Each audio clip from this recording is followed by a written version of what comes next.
Bonjour tout le monde et bienvenue à l'activité Connais-toi toi-même, une activité qu'on fait ensemble tous les dimanches vers 11 heures, heure du Québec où je suis.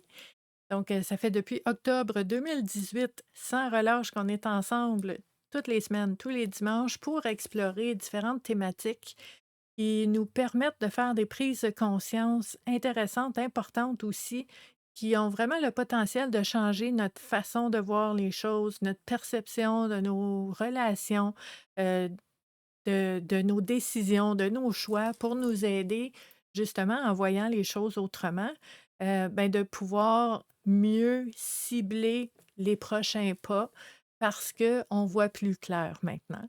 Donc, si vous êtes ici sur la communauté Vivre à coup de cœur, c'est parce que vous aimez tout ce qui touche au bien-être, à la santé mentale et au cheminement personnel. Mon nom à moi, c'est Stéphanie. Et puis, je vous accompagne, en fait, tous les jours de l'année en vous partageant des exercices, des approches, des techniques, des informations, des réflexions, des conférences aussi, différents éléments que je vous propose d'apprivoiser, mais aussi d'explorer en profondeur pour pouvoir aller chercher différents éléments qui peuvent nous aider dans notre cheminement personnel.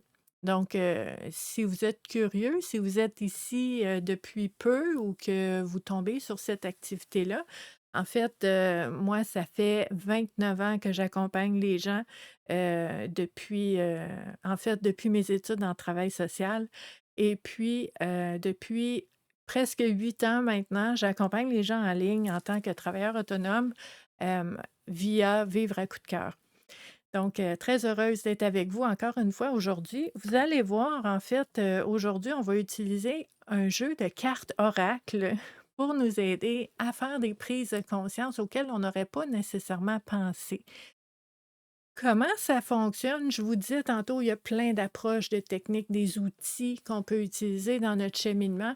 Les jeux de cartes oracle, c'est un des outils qui peut nous aider à explorer des zones jusque-là inconnues, des éléments dans notre inconscient parce que quand on utilise un outil comme les jeux de cartes oracle, on brasse les cartes, on sort des thématiques, on découvre la thématique ensemble, puis on dit OK, j'aurais pas nécessairement pensé à ça aujourd'hui, mais puisque la carte me propose d'explorer ce sujet-là, on va aller voir.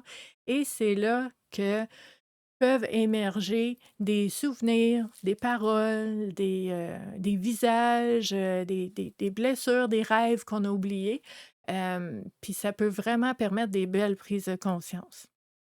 Donc, le fait de voir les choses autrement, d'avoir plus d'informations sur qu'est-ce qui se passe en soi, parce que faut savoir que dans notre inconscient, il y a beaucoup de choses qui se passent, puis on n'en est pas conscient. Donc, on ne peut pas considérer ces éléments-là dans nos réflexions parce qu'on ne le sait pas, mais ils sont là quand même, puis ont de l'impact à tous les jours quand même. Donc, d'aller chercher dans l'inconscient, d'aller faire du shadow work, d'aller voir qu'est-ce qui se passe à l'intérieur et comment ça a de l'impact dans notre quotidien, c'est vraiment très, très, très précieux. Et aujourd'hui, on va utiliser un beau jeu de cartes. C'est vraiment beau. Les images, les illustrations, la symbolique, elle est magnifique et on va explorer des paroles non dites. OK? Les paroles non dites, c'est un jeu de Jasper Etherwind et en fait, il y a une carte là-dedans pour nous expliquer, introduction, comment utiliser le jeu. Comme d'habitude, on met ça de côté, on s'en sert pas parce que on veut pas aller, chercher la réponse ou la solution ou l'interprétation d'une tierce personne. Je sais que c'est très précieux, les auteurs nous partagent tu sais, moi, j'appelle ça des pistes de réflexion pour nous aider dans notre réflexion, mais le piège de s'arrêter à la réponse de quelqu'un d'autre, puis dire, c'est ça, ça veut dire point final, parce que c'est ça qui est écrit dans le livre, c'est un piège parce que chaque personne va avoir des prises de conscience différentes en lien avec les différentes thématiques qui vont ressortir. Donc, c'est important pour moi que, au minimum, quand on fait l'activité Connais-toi toi-même ensemble, ben, qu'on met le livret de côté, On va vraiment aller voir qu'est-ce qui émerge pour chacun de nous. Puis moi, je vais vous partager aussi différentes façons qu'on peut utiliser la thématique qui va ressortir pour nous aider dans notre cheminement, pour faire des prises de conscience qui peuvent vraiment être intéressantes. Donc, c'est comme ça qu'on va faire l'activité aujourd'hui. Je vous disais que ces cartes-là sont vraiment belles. Donc, ça fait vraiment vieillot, là. Ça fait vraiment vintage. C'est très, quasiment, c'était quoi? Sépia, là, comme image, là. Ils sont toutes pareilles ici. C'est mauve sur le côté, ce qui est très différent. Et je vous montre quelques exemples parce que je sais que vous aimez ça, voir qu'est-ce qu'il y a dans ces boîtiers-là. Donc ici, on a toujours une clé, un cœur, il y a un élément, OK? Donc on a une belle image et celle-là, c'est «Je souhaite te parler à nouveau».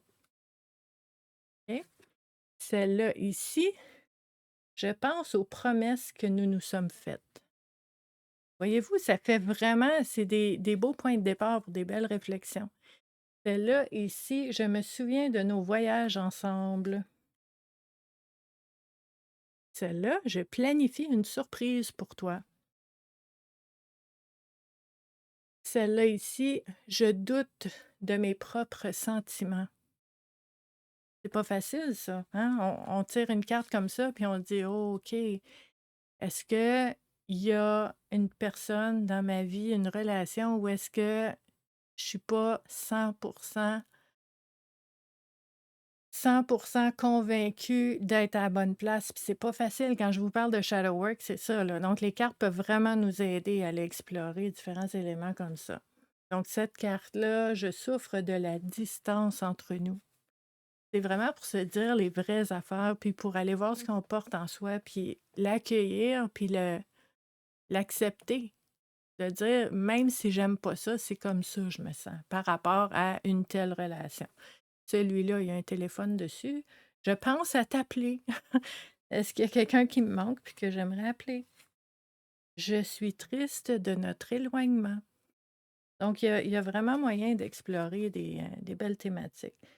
Je repense souvent à nos moments intimes. Ça pourrait arriver. J'ai peur de te perdre définitivement. Donc, ça ressemble à ça, le jeu de cartes.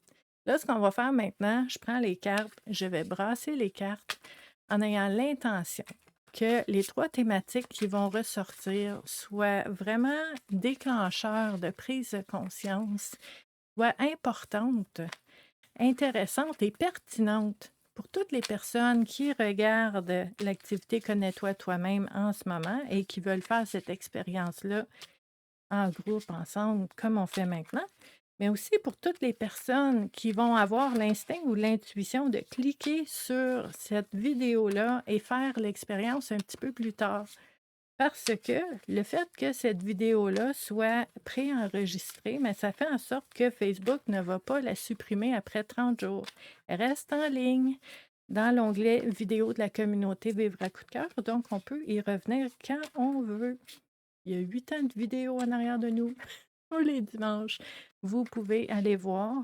Il y a peut-être quelque chose là-dedans qui va vous arriver au bon moment. Une belle réflexion pour aider à mieux comprendre, à voir plus clair et à peut-être débloquer quelque chose. Donc, on va sortir 3 cartes. 1 et 2 et 3. Et on va voir ensemble c'est quoi les réflexions qui nous sont proposées aujourd'hui. Première carte. Je me souviens de notre première rencontre. Ça, pour moi, dans un cheminement personnel, quand on parle de nos relations et on n'oublie pas ce jeu de cartes-là, nous aide à explorer les non-dits.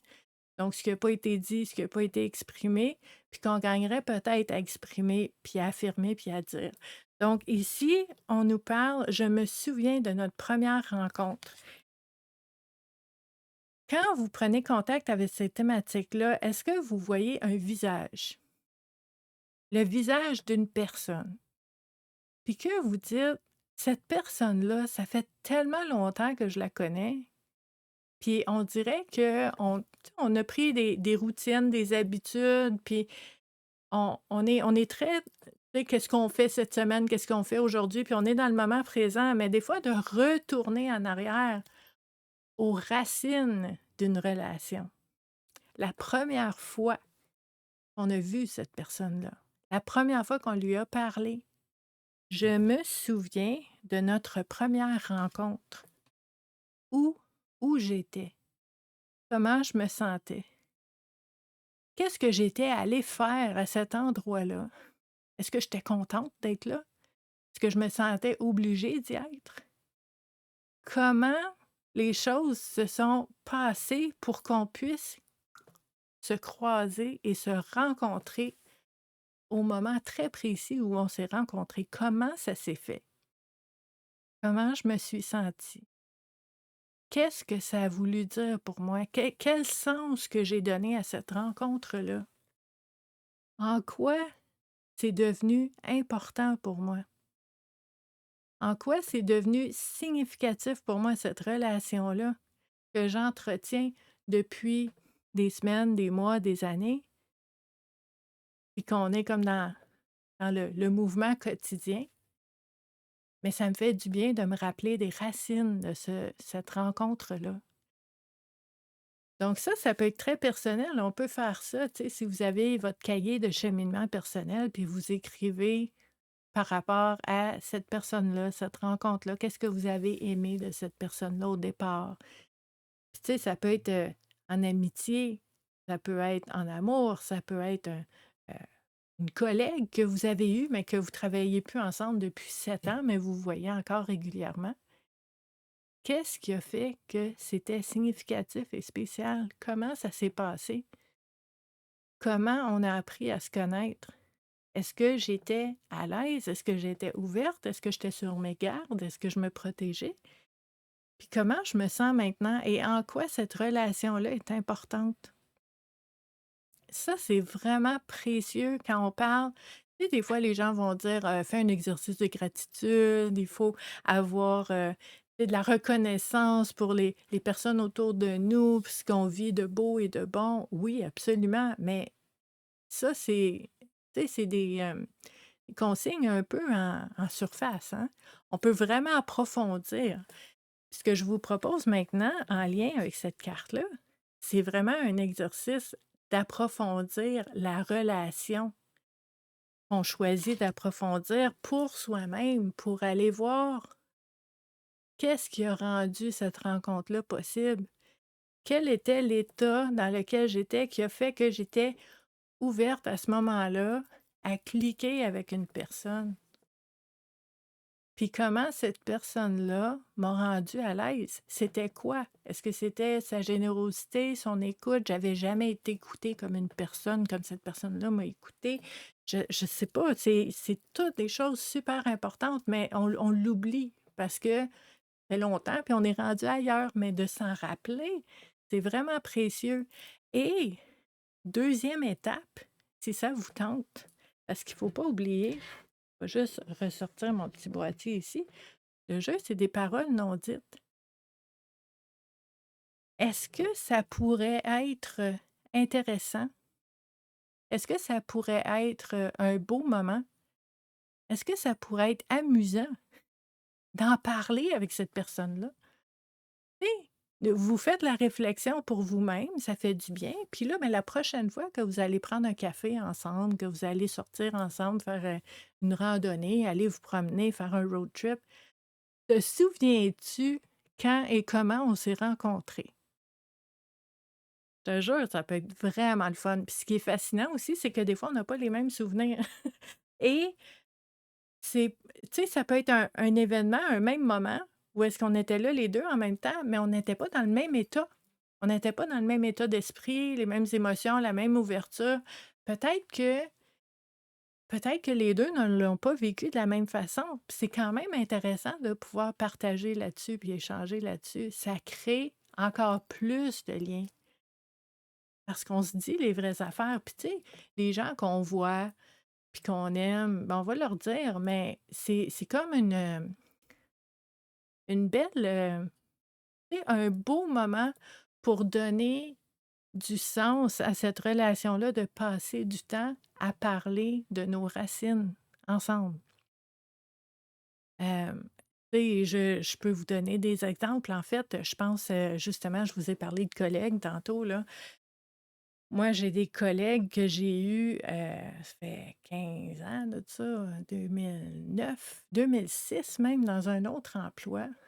André, que je suis encore amie avec, que j'aime beaucoup, puis je me souviens la première fois qu'on s'est rencontrés, écoute, 2006, j'avais quel âge? -20. Fait que ça veut dire j'avais 28 ans. J'avais 28 ans, André, elle avait, probablement l'âge que j'ai maintenant. Et écoute, vraiment là, je trouvais là qu'elle avait une attitude, puis elle avait quasiment une prestance là, que quand les gens parlaient, on l'écoutait, puis, tu sais, elle était sévère, elle était stricte, mais elle était drôle, elle était mourante de rire, là. Elle était tellement drôle de façon un peu, poker face, là, tu sais, qu'elle est drôle, mais elle rit pas, puis c'est ça qui est encore plus drôle, puis moi, je la comprenais vraiment, puis on s'entendait vraiment bien toutes les 2 là.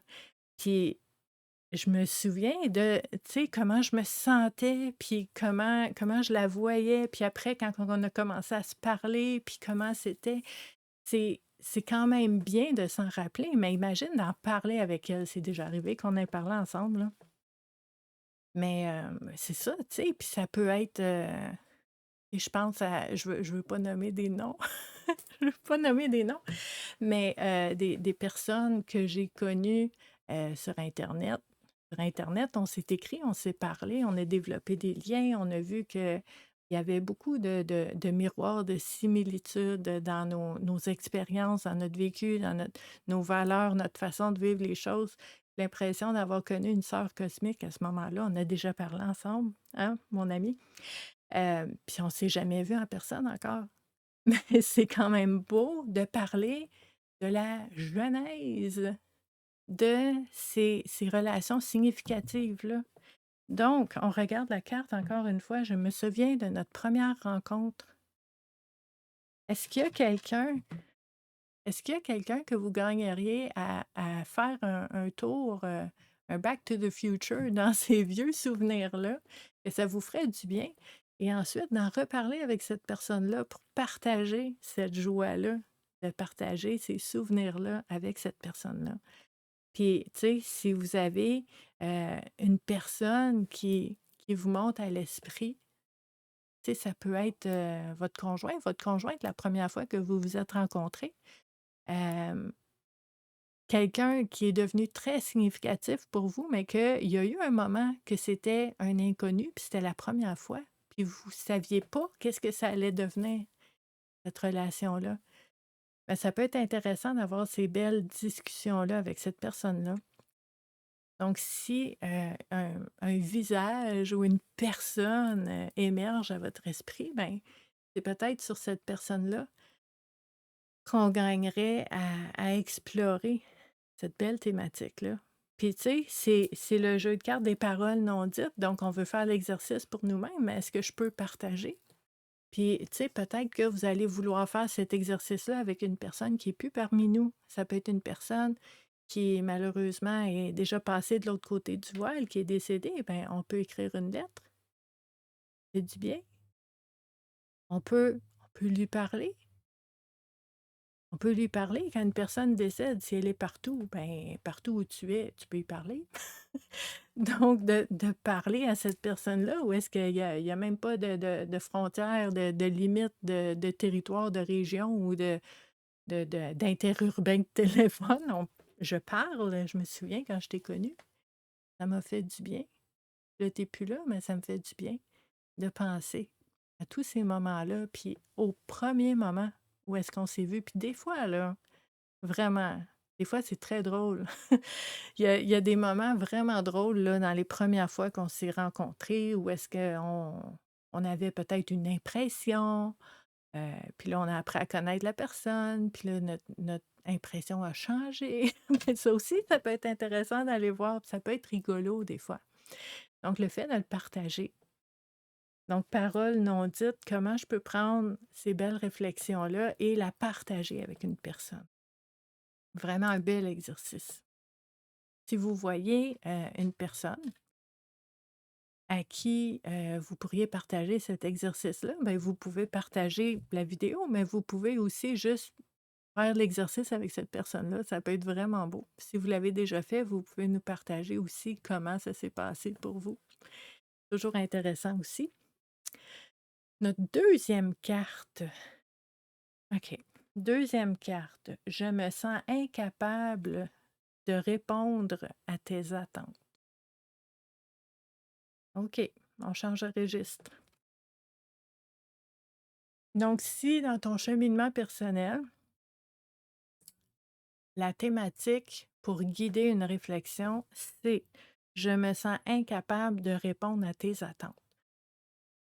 Ben, là, ce qu'on ferait, c'est que la première personne à qui vous pensez, ou est-ce que vous dites je suis pas capable de répondre aux attentes de cette personne-là, puis soit que je me sens mal, je me sens coupable, je me sens faible, je me sens pas bien parce que je suis pas capable de répondre aux attentes de cette personne-là avec les émotions qui montent avec ça. Ben, c'est là des fois que c'est pas facile, hein. Quand je vous parlais de shadow work puis d'aller voir les zones qui sont moins lumineuses, les zones desquelles on est moins fier un peu, ben, c'est précieux aussi d'aller explorer là-dedans. Donc, est-ce qu'il y a une personne dans le passé, peut-être qui est plus dans ta vie, mais que tu as déjà connue, ou une personne qui est dans ta vie maintenant, puis que tu te dis: «Honnêtement, là, en toute sincérité, puis en étant très, très, très humble, je suis pas capable de répondre à ces attentes-là». Puis là, ça se peut que dans ta tête, dans ton esprit, il remonte des excuses. Cette personne-là est beaucoup trop stricte, c'est beaucoup trop sévère, c'est beaucoup trop, c'est exagéré, c'est trop, c'est trop, c'est trop, puis c'est pour ça que je suis pas capable de répondre. Bon, des fois, on va se trouver des raisons. On va essayer de justifier pour ne pas se sentir coupable, pour ne pas se sentir moche, pour ne pas se sentir incapable, OK? Puis c'est correct. On veut pas, vous savez, hein, on n'étouffe rien de ça, on n'ignore pas, on met pas de côté parce que ça va juste crier plus fort. Ça existe en moi, ce besoin de justification, ce besoin de faire des excuses, c'est correct, je vais toutes les écrire, je vais toutes les accepter, c'est ça qui est là pour moi en ce moment. Bon, après avoir accueilli tout ça, reste le fait que j'ai incapable de répondre à ces attentes-là, OK? À la fin, c'est ça qui reste. Donc, l'exercice qu'on peut faire pour soi-même, excusez, l'exercice qu'on peut faire pour soi-même, c'est vraiment de se poser la question: «Qu'est-ce que je crois que je devrais faire, que je dois faire?» Donc là, on est dans les obligations, puis la pression qu'on se met, puis tout ça. On va explorer tout ça parce que ça existe. On sait qu'on ne devrait pas se mettre de pression, mais on s'en met pareil. Ça existe, on va aller voir. On se cache de rien, là. On ne joue pas à l'autruche ici, on va aller voir tout ce qui est là. Donc, les obligations, la pression que je me mets, pourquoi je devrais, pourquoi il faut, pourquoi je dois, puis pourquoi je suis poche, puis je suis cheap, puis je suis pas bonne, puis je suis pas correcte de ne pas le faire. Bon, on va lister tout ça.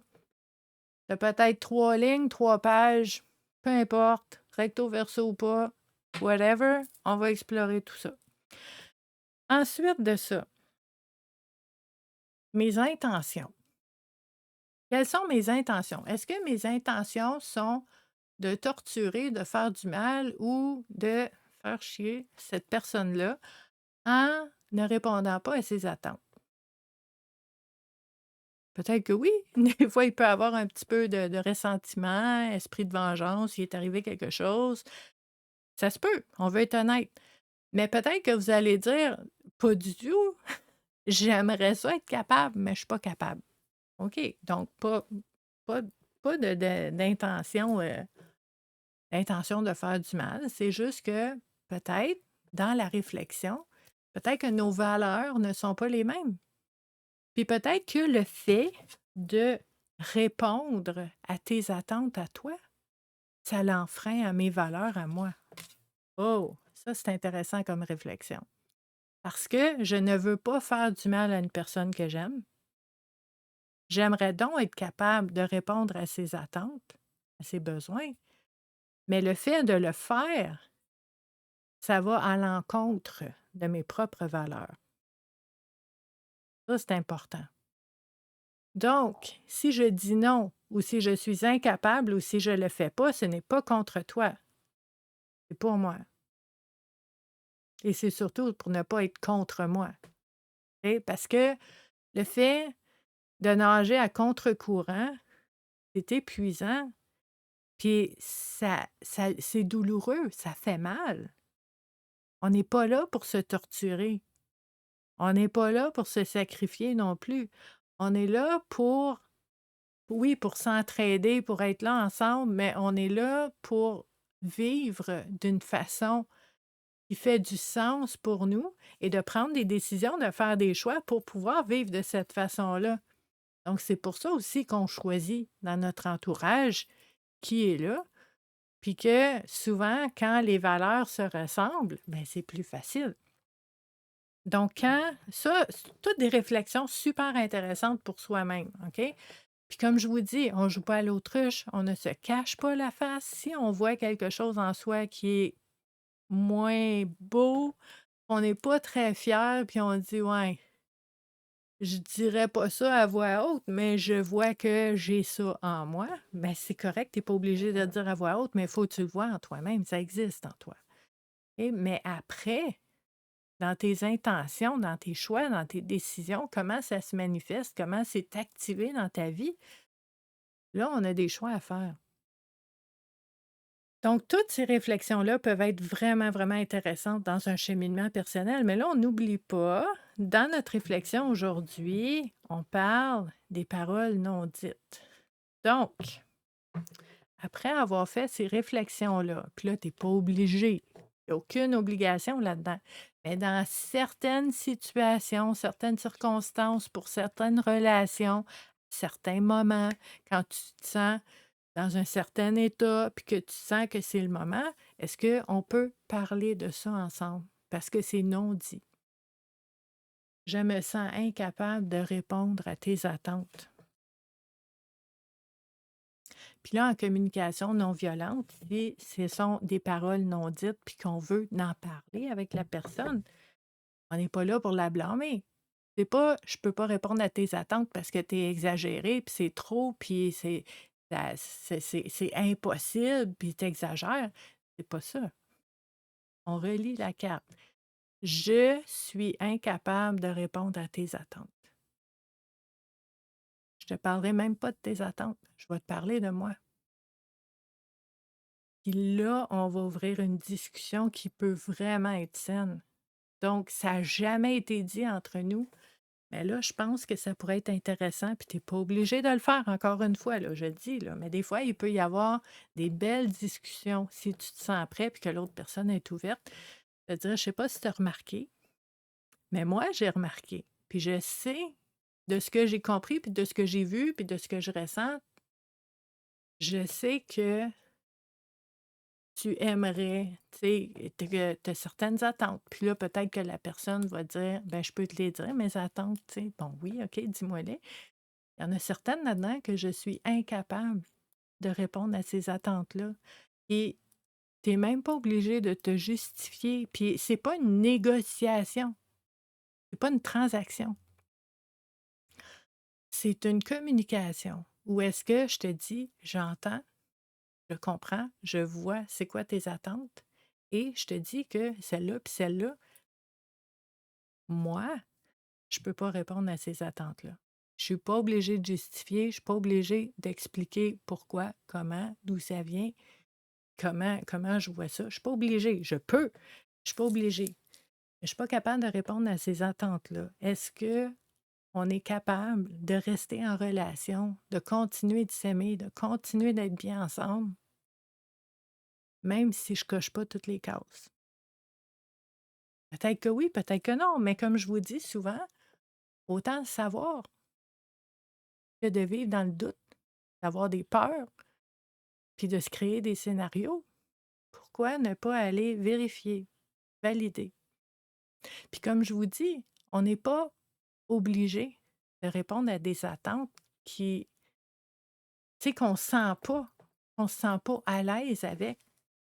Donc, est-ce que on peut continuer, même si ces 2 choses-là, ben, c'est pas moi qui va répondre à ça. Peut-être tu quelqu'un d'autre, tu d'autres amis, tu d'autres personnes autour de toi, d'autres collègues. Il y a des choses qu'on peut faire, il y a des choses qu'on peut pas. Comment tu vois ça? Comment moi je vois ça? Là, tout ce qu'on ressent, ça devient dit parce qu'on a parlé. Ça peut être un bel exercice, même si c'est pas facile. OK?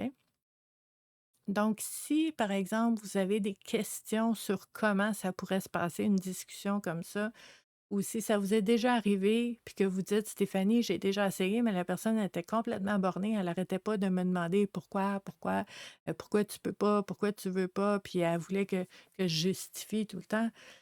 Qu'est-ce qu'on fait avec ça? Si vous avez des questions, si vous vous demandez aussi comment on peut apporter, comment on peut initier un échange comme ça. Peut-être que vous dites: «Ouais, ça pourrait être intéressant, mais je ne sais pas comment». Tu sais, je vais pas appeler mon ami puis envoyer un ordre du jour par email, là. Non, c'est pas obligé d'être super structuré comme ça, mais peut-être que vous vous posez la question: «Comment on fait pour proposer une discussion comme ça?» Peut-être que vous avez des questions, laissez-les dans les commentaires. Si vous avez déjà vécu un moment comme ça, vous pouvez laisser votre expérience dans les commentaires aussi. Je suis certaine que ça va être vraiment très aidant pour les personnes qui sont là maintenant, mais qui vont revenir aussi plus tard pour voir cette activité-là. Donc, encore une réflexion qui peut être vraiment très précieuse. Notre troisième thématique. Oh! Troisième thématique. Je t'admire en secret. Je t'admire en secret, mais c'est non dit. OK. Donc, dans ton cheminement personnel, tu pourrais te poser la question, est-ce que il y a quelqu'un que j'admire pour différentes raisons, mais que cette personne-là ne le sait pas? Tu sais, ça peut être, en anglais, on appelle ça le secret admirer, tu sais, quelqu'un qui est en amour avec toi, mais qui le dit pas. Chut, il faut pas qu'elle sache, puis il faut pas qu'il sache, il faut pas que ça paraisse. Mais oh, je l'aime tellement. Ça peut être ça. Mais on peut aussi admirer une personne de façon, tu sais, de façon non amoureuse, là. Ça peut être justement un patron, un collègue, un un partenaire d'affaires, ça peut être un voisin, ça peut être une vedette que tu admires, ça peut être, un ami, une amie que tu admires.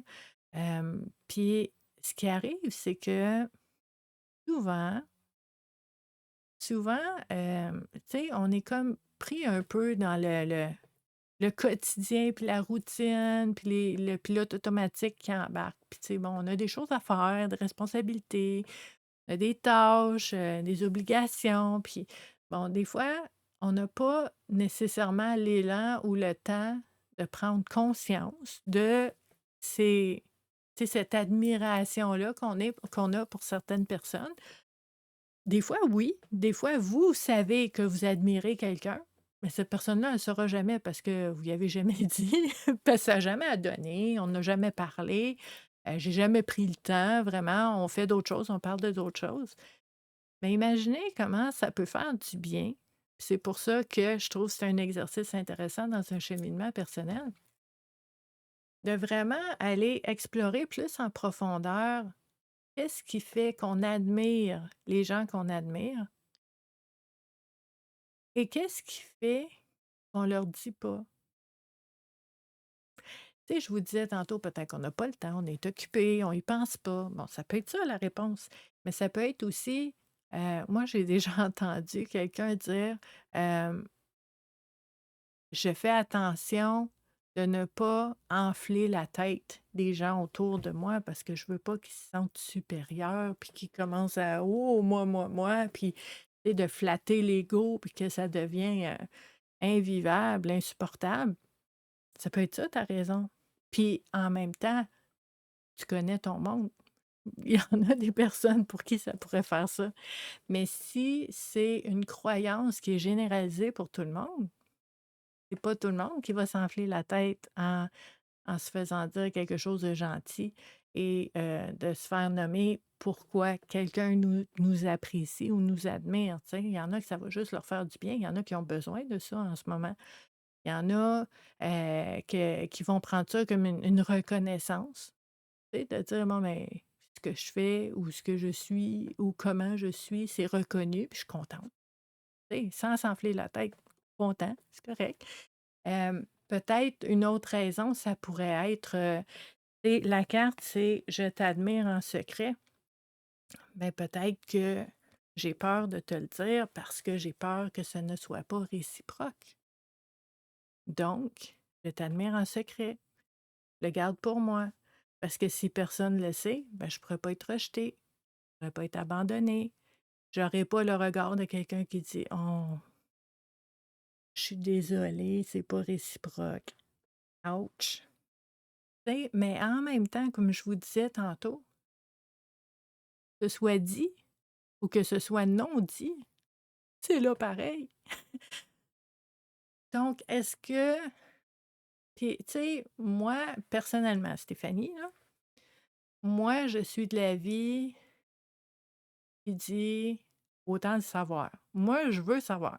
Je j'aime pas me faire des scénarios, j'aime pas essayer de deviner. Une question, je vais te la poser. J'ai quelque chose à dire, je vais te le dire. Puis j'aime mieux savoir que pas savoir, personnellement. Je sais que c'est pas tout le monde qui est comme ça.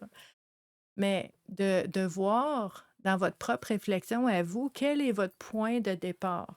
OK? Est-ce que pour vous, c'est une protection puis une sécurité de ne pas ouvrir cette porte-là au cas où ça tournerait mal, dans le sens que ça n'irait pas comme vous l'auriez souhaité, puis qu'on aime mieux juste laisser ça dans la boîte, puis mettre ça sur la tablette, puis on le ressent, mais on n'en parle pas? Ou est-ce que ça aiderait à voir plus clair, le fait d'ouvrir la porte puis de voir qu'est-ce qu'il y en est après? Ça, c'est une réflexion qui appartient à chacun, là. Il y a pas de bonne ou de mauvaise réponse, OK? Mais quand on regarde tout ce qui est non dit, OK, c'est que c'est non dit, mais ça vit quand même en nous. Donc pour moi, l'important, c'est d'aller vérifier l'impact.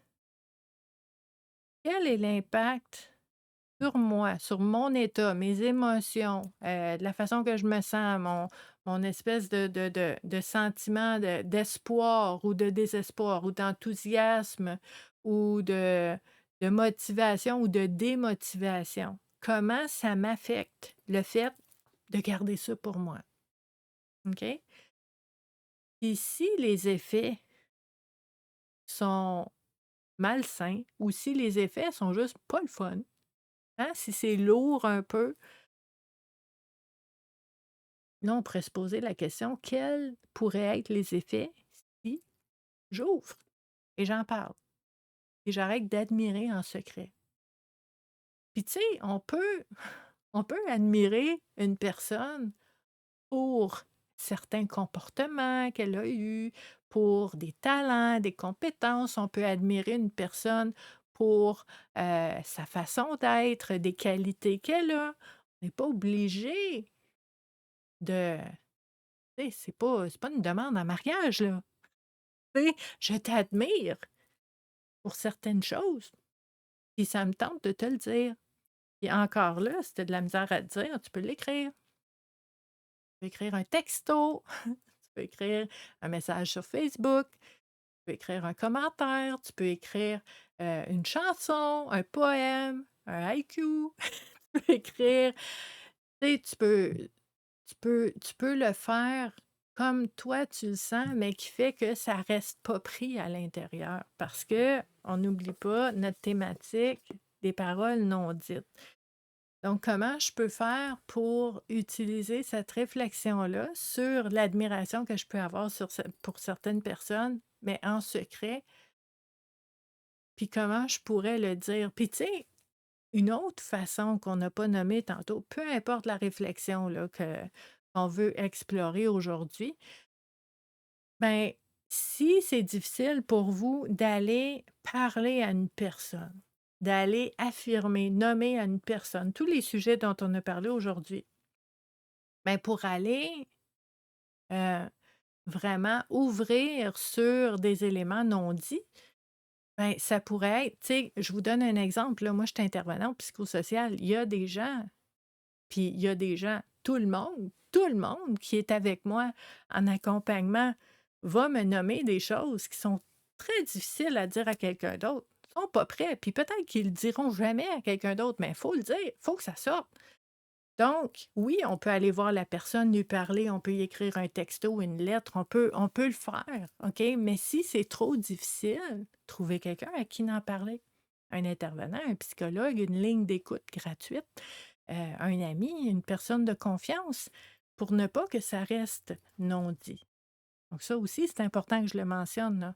L'important, c'est de ne pas rester pris avec, mais il faut parler aussi à la bonne personne. Faut parler à une personne qui est capable de nous entendre, de nous écouter, sans juger, sans nous dire quoi faire, sans évaluer ce qu'on est en train de dire, qui est capable de recevoir, puis qui est capable aussi de ne pas tout prendre sur elle, puis de vouloir vous sauver ou vous donner plein de solutions. C'est pas ça qu'on veut non plus. C'est non dit, je veux juste le dire. Je veux juste le dire à quelqu'un. Ça va me décharger, ça va m'alléger, ça va me faire du bien. Donc, dans cette réflexion-là, il y a ça aussi. Si vous avez des questions, si vous voyez différentes façons aussi qu'on pourrait explorer ces trois thématiques-là, ben, vous pouvez les partager en commentaire aussi. Je vous fais un petit résumé encore une fois. La première carte, c'était je me souviens de notre première rencontre. La deuxième carte, c'était je suis incapable de répondre à tes attentes. Et la troisième carte, c'est je t'admire en secret. Donc, belle réflexion encore une fois aujourd'hui. Très heureuse d'avoir été avec vous. Je vous souhaite une très belle journée en ce dimanche. Je vais être avec vous un petit peu plus tard pour répondre à vos commentaires puis qu'on puisse explorer ensemble. En fait, je ne suis pas en temps réel avec vous maintenant, aujourd'hui, parce que, puis je veux vous partager la bonne nouvelle. Je suis tellement contente. Ah, OK. Donc, ça fait des années. Je me souviens pas la dernière fois où est-ce que ma famille originelle, là, ma mère, mon père, moi, ma moyenne sœur et ma petite sœur, on a été sous le même toit pendant longtemps, ensemble, les 5. Je me souviens pas. Parce que mes sœurs habitent plus loin, puis bon, tu sais, on se voyait, là, mais je veux dire, les 5 en même temps, au même endroit, là, on l'a en fin de semaine. Ah! On l'a en fin de semaine. Je suis avec ma moyenne sœur, ma bébé sœur et mes parents toute la fin de semaine jusqu'à lundi. Ah! Donc je profite, je profite et ben, c'est pour ça. C'est pour ça que je suis pas avec vous dans les commentaires maintenant. Mais je vais vous revenir un petit peu plus tard pour pouvoir en parler ensemble et je reviens au boulot mardi. Donc, je vous aime beaucoup. J'espère que vous passez un beau week-end aussi et je vous dis à la prochaine. On se revoit dimanche prochain pour une autre activité Connais-toi toi-même. Bye!